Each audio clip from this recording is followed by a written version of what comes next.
Намираме се на покрива на блок номер 41, тук в междублоковото пространство на паркинга. Около 14:40 този следобед е станало жестоко двойно убийство посред бял ден. Сега ще се опитам да приближа максимално обектива към местопроизшествието. Виждате, района е ограден с полицейски ленти, а това е автомобила, до който се намират двамата простреляни, които са убити на място. Доколкото разбрахме, това са мъж и жена и са млади. В района е пълно с гилзи, а стрелецът е успял да избяга преди полицията да пристигне тук на мястото на происшествието.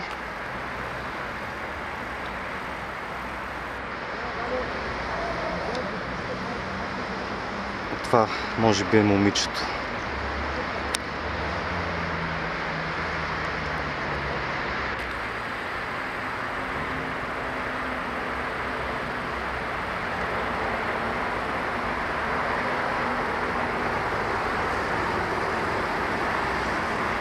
Готов съм, Ники.